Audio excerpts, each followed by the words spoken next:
Yeah, I didn't really realize how many people loved her like I did until after she died. I didn't realize that. Yeah. And do you remember the first time that you first met her ever? The first time I met her was at a basketball game, but I didn't pay too much attention to her. You know, she was in her baggy stuff, and I didn't, she was cool, but we just had a pass in the passing kind of thing. She's like a little girl to me at that time. You know what I mean?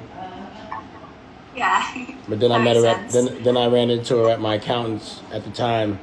We shared the same bookkeepers or money managers, and I didn't even recognize her as a leader. I just was like, "Who's that?" And then then I started to put pressure. Right. Yeah. Was there like a moment where you were like, okay, this girl, there's something special about her. I need to make this happen. Well, there was always you always knew she was special. My intent was never, if my rule of thumb is not to fall in love with actresses or singers, because they always have to be up in some other dude's face for business, you know. Right. So I never, my intention wasn't to fall in love with her. I literally fell in love with her. So, when that happened was we started hanging out. We had friends in common, and she came to the Hamptons to hang out with us. And it was funny because, on a separate occasion or in a different way, someone else that was close to me was trying to get at her. And I was trying to get at her. So it was like, and we were all in the same house. And we just had a great weekend. And then we just ended up really connecting as friends. It was like a slumber party that we never wanted to end. And, it was like after the Hamptons, we just kept hanging out. And then we were just like, oh, we're in love. Wow. And what do you think it was about you that really drew her to you and made you kind of want to go for you instead of that old guy? Isn't it obvious? That's true. I mean, it's probably a silly question, but I mean, I always knew I was the coolest guy in the world because it validated me because she thought I was the coolest guy in the world. yeah. So her being the coolest female on the planet, recognizing me as the coolest male on the planet, and a lot of people were putting in their applications that you would think are cool. I think we just had a very serious swag in common, but also there was this thing where we saw things that other people didn't. We laughed at stuff that a lot didn't. We were always in our own little world. It wasn't what people would think. And our spiritual connection was probably a lot different than people would think too. Yeah, that makes sense. And I mean, you talked about not wanting to really go for actresses or people in the spotlight because they had to deal with these men who are kind of, putting pressure on them. Did you feel like you had to be a protector for her when you started getting serious? Every now and again, Mm-hmm. like what comes with it.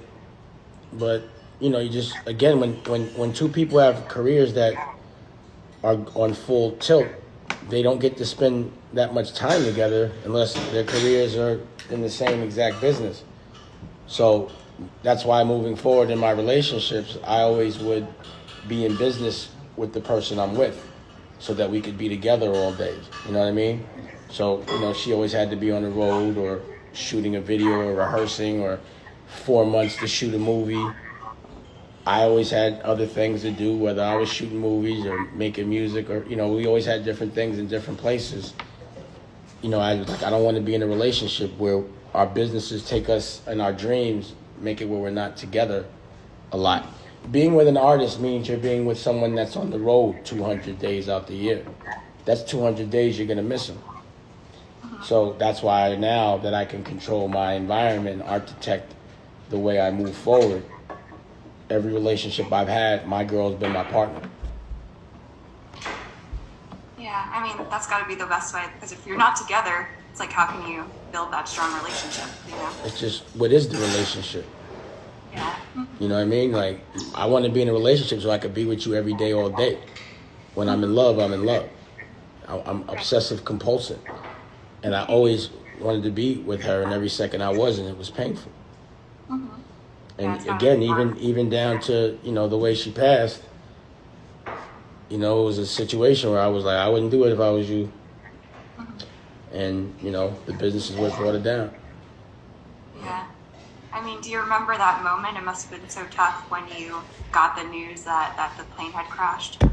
Yeah, but it ain't nothing I want to relive right now. I know. No, I'm sure. It's got to be tough. I mean, it's 20 years later, you know. I was getting my hair cut. I was waiting for her to come back. I was literally getting a haircut for her. No, I'm so sorry. It's even 20 years later, I feel like it's got to be tough. Like you said, the love doesn't go away. It's still there. Yeah, it's still there. When you start revisiting shit, it's definitely probably going to open up some doors, yeah. Mm-hmm. And are there things like today, like, or just that are around your house, or things that you see that just kind of remind you of her, or remind you of like certain memories? Yeah, every day. She gave me this painting right here. This, not a painting, a picture, Andy Warhol.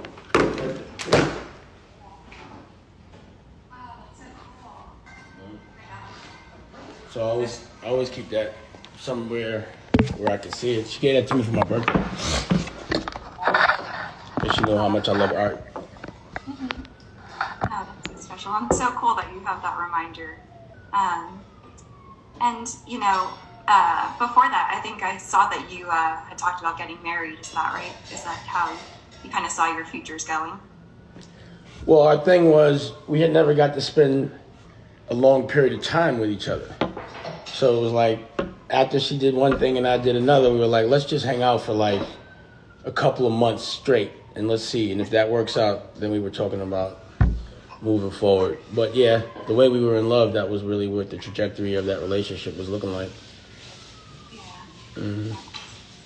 And obviously she had been through a lot when she was young with R. Kelly and all of that. How were you just kind of there for her as she processed that? And then how did that affect you? Because I know it must have been tough for you to hear that. She didn't like to talk about it, you know, and the people that were involved, because like I had associates that were in business with them, I have to ask her, how do you want me to carry these things? And she'd be like, don't bring it up, just don't be in no pictures with homeboy, you know, but don't ruffle no feathers, because I don't want to bring no awareness. I just want to forget about it. But you know, she could never really get into full detail because she knows how I would react. It's understandable. I think anybody would be pretty. She wanted to leave that alone. Mm-hmm. Yeah. And what do you just kind of wish people knew about her?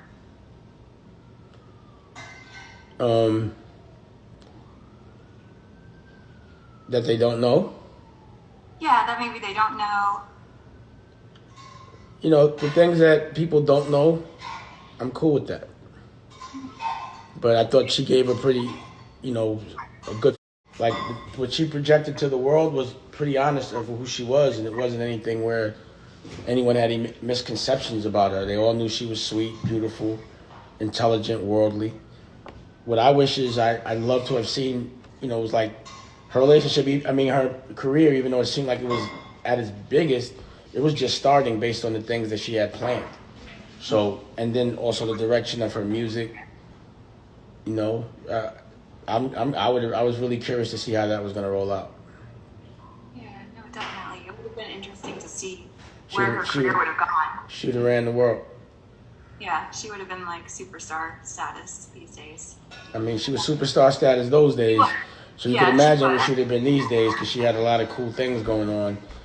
And she was very worldly, you know. That's another thing that we had in common, is people sometimes think because of the music I was doing, I was more urban or only urban, and she was very into how much I was, how well versed I was on a lot of different kinds of like art and things like that. It wasn't just hood shit. Were you both big Warhol fans? We were big. We like art, but I like art, and I had seen this someplace, and my uncle, we called him the Chief, so I always liked the Chiefs. So you know, she just knew I wanted that piece. So I was gonna come back and buy it. Thank you. I was gonna come back and buy it, but she bought it already. Yeah, no, that's so special. And then, do you have just like an all-time favorite memory of her and the time that you spent together? Every memory. Hard to pick one. I don't have one. Every memory was my favorite. Mm-hmm. couldn't need just one. You know, yeah, too much fun. Yeah. Well, in this piece, is there anything you just kind of want to make sure that we get across? Because you obviously knew her, so I just want to make sure that we're, painting the full scope of the amazing person that she was. You know, she was the coolest. It wasn't a facade. It's not a. She was the coolest. Period. And I still, besides my girl now, who's a different kind of cool, but as cool, but a different kind. But I've never seen anyone that was going to affect the world like she did with the swag. And also so nice. And, despite the fact that she went through a lot of, still very innocent and not jaded. No, it wasn't like no dark shit. We never even had an argument. We had like one argument. It was about, us being ready to tell each other we love each other. And then it was like, all right, we love each other. But it wasn't even a real argument. We just never argued. I never had an argument with her. Mm-hmm. No, that's special. Like, wasn't no dark moments, you know what I mean? It was like, there wasn't no undercover, like, she wasn't like an undercover ass, none of that. She was just sweet every day, all day. But she had boundaries, and she was very intelligent. Yeah, and strength, you can see. Very loyal to her family, too. Mm-hmm. No, definitely. Is there anything else that we should kind of be on the lookout from you two in the coming months? I know that you have your Damon Studios and exciting stuff coming out. Yeah. I'm about to do an NFT that's pretty heavy. And a lot of stuff in the art world. A lot of movies, books, television networks, television series, fashion. I'm always evolving. And, what's sort of always different about me is I do everything on my own and independent. So there's always a creative way I do things, But I'm enjoying being an artist, a rock star, actually in a rock group. I'm enjoying that. Nice. And how has this just past year been for you? Has it been kind of strange with all the COVID stuff and now everything's getting back to normal? How is the whole experience? Baby Desco? Well, for me, I live in a bubble anyway. Mm-hmm. And, last year around this time, the girl I'm with now, Raquel, we actually lost a baby. Oh, I'm sorry. Yeah, but this year, meaning, at 7.5 months, and now we have a baby. So while, COVID was going on, we did IVF, and we were able to really just relax and, have a great pregnancy. And then when he was born, we've been able to just relax as well. It's like this, for me, was the perfect time for COVID. So I had a baby during COVID and raised, an infant. So it's been great for me, really, to be honest. I mean, I lost people that I love. I did. And I felt bad for the people that were going through it. But in my immediate circle, we were good. And this is what I made during COVID. He's so beautiful. Mm-hmm. My gosh. My COVID baby. Hi. So, I always try to find the light in the dark, Yeah. And this was the light in that dark. There's always some good when some bad is going on. Yeah. But you just got to find it. So, nothing's better than this. Oh, no, babies are the best for that. They really kind of bring the best out in life because they're just so happy and so cute. Yeah, he's the best. Oh, I love that you were able to spend time with him at home during this year. Yeah, I love that I get to this is my fifth child. This is the first one I get to wake up with and go to sleep with, and I don't have to fight to see. And, and I'm with the moms, and the mom isn't against me. And I've never gone through that. So this is the first one. So this is what happiness is. This is what wealth is. And I suggest everyone find this happiness or this happy place. Yeah. How did it kind of bring you and your partner closer together, spending all this time at home? Because I know it's kind of hard being home, but then it's nice, so. Well, I got a pretty decent crib, and I stay very creative wherever I'm at. So we basically worked every day. We had our little COVID circle, Yeah. We made movies, we made documentaries, we made books. Matter of fact, here, hey, Where's Maria? That shade. So cute. Yeah, I'll show you. Look at this. Number one, Rocky wrote a book. That's my girl. But she wrote a kid's book, but it's on the wall. Right here. See? Jessica goes to space. Oh wow, my gosh. Yeah. How cool is that? Well, you know, that's what we do. This is my storyboard for my next movie. You know, we made magazines, we shot films. During COVID, we did a magazine. Hey, look, you want to see the magazine? We did a magazine. Did a magazine. Yeah. So all that stuff was coming out. I just wanted to wait till the world opened back up so I could be able to promote it properly and go outside and give it what it deserves. But we did a lot over COVID. Made a baby, made a magazine, made books, made movies, made docs, you know, did a lot. Yeah, I'm impressed. You did a lot over quarantine. I'm like, what did I do? Not much. Should have come hung out with us. Yeah. No, but I'm so glad I got to hear about it. We did fashion, you see this? Oh, wow. This is my group, the Black Guns. Uh-huh. That's our logo, some merch, you know. Yeah, that's cool. She ain't got nothing on her. She got socks. Yeah, we do a lot. We're very creative people. Yeah. I think that's what the connection also was with Aaliyah and I, is that very creative. So I always have to I gotta get it done. Yeah. Have you always been like that ever since you were like a kid even? Where you're like, I have an idea, I gotta do it? I feel like, yeah. Mm-hmm. You know, Rockefeller was an idea. Mm-hmm. Jay-Z, Kanye, all that, I was young back then. And I'm 50 now. Mm-hmm. But 20 years ago, she was 30. Wow. And I'd already done a bunch. I was 30 when she died. It's been 20 years? Yeah, it's been 20 years. I was only 30 years old. That's crazy. It was the year I made Paid in Full. That was the year she was making her movie. Because she was away. That's crazy. Yeah, it must be crazy for you just to look back, even on your own career, and just seeing how far you've come and to where you are now, having this family, having all these businesses. It must be pretty cool. Yeah, I mean, I have to say that, in life, tragedies happen. The messed up thing about life is you die. Everyone does. And everyone feels pain. It doesn't matter if you're famous or not. You can't, there's no one that's going through life without tragedy.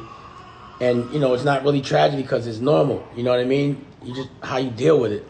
But in between the things I can't control, like death, I've had a ball every single second.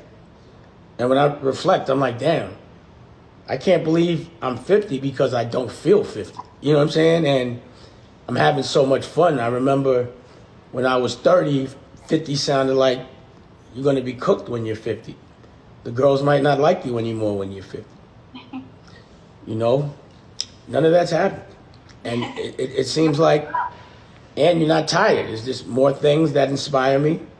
And there's a lot to do. Yeah. A lot of fun things. It's important to know what your dreams are so when they happen, you understand how to live it. Do you dream? What's your dream? My dream? And don't say for the world to be peaceful and all that. A selfish dream. My selfish dream? I would love to eventually be an editor of People. That's like your dream is to be the editor of someone else's magazine? Let me help you dream. A magazine, I guess. That would be a dream. See? Yeah. You haven't even dreamed yet.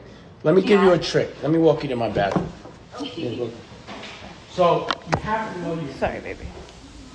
You have to be able to visualize your dream so that it can manifest itself. You can think about it for more than a minute and a half. It definitely becomes a manifestation. So I always put all my dreams on what I call a vision board, and I look at them every day because that's what keeps me going with my dreams.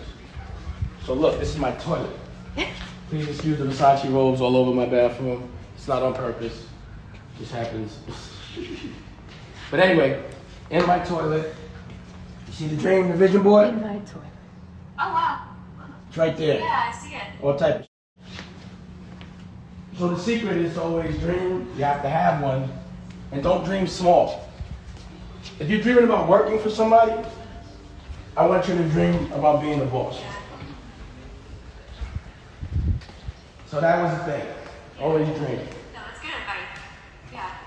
No, it is good advice. Good. I've been talking to a lot of people, I feel like, in interviews about manifestation, and so I've been trying to, like, read more about that. And You don't read about it, think about it. Okay, so let me help you.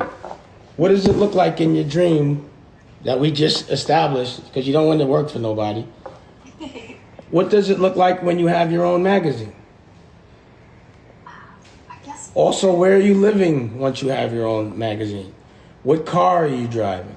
Where are you going on vacation? What clothes are you wearing? Your dreams have to be very specific. And don't dream small, or else don't dream at all. A cheap dream makes no sense because they don't cost $1. Yeah, it's true. It's all things I have to think about, and I feel like the more that you visualize it, the more that you have a chance for making it happen. You know? Now think about it. These questions make you a little uncomfortable, or because you don't have direct answers. Think about the rest of the world. No one dreams. Yeah. Mm-hmm. And that's a shame, and that's what's different between me and the people I surround myself with. Because if you can't dream, you can't be around me. Mm-hmm. Because I'm always working on my dream, and you can't help me work on my dream if you don't know how to work on your own. Yeah. No, it makes sense. No, I know. No, it's good advice. I need to think about this. I'm glad I can help. Yeah, no, thank you so much. No, it's definitely good advice, and we're all going through work and all this stuff, so it's good to have goals and specific dreams in mind to move forward. And don't be scared. Yeah. Fear is the dream killer. That's what makes people stop dreaming, because they find reasons not to make their dream. In the dream, it comes true. There's no reasons for it not to. Mm-hmm. Can't dream about a Rolls Royce and be worried about the gas in it, Dream big. Dream really big. I know, sometimes I feel like I hold myself back because I don't want to speak up or just say what I want, but it's something I'm trying to work on specifically, if I don't say what I want, I'm never going to get it, so might as well say it. Say it, put it on a vision board, and you'll find that other people that have similar dreams will help you get to yours, because you're going to help them get to theirs. Yeah. Mm-hmm. You know? I know. Yeah. Emily is one of them. I love Emily. I'm sure. Yeah, she's the best. How you know Emily? Huh? How you know? I know her? Yeah. So we started out as reporters, just at on carpets together, and that's how we met. How'd you get with people? I started interning there when I was at USC, and I loved it, and then stayed, and I've been there 5 years since I started interning. So. How y'all dealing with the magazine business? You found different ways. Digital's helping, is working? Yeah, it's been good. It's been really busy. We have the digital and then the print side, and so I do more print stuff, but I'm always helping out with whatever. Oh, is this going to be in print? Yeah, mostly print. No, is this interview going to be in print? Yeah, this is going to be in print. Make sure you use a good picture of us. Yes, I will, definitely. If you need some, let me know. Yeah, if there's any you have in mind or want to send along, just let us know, because we could definitely look at those, and I'll send it to my photo editors. Cool. Well, let me know what you need. I got pictures galore.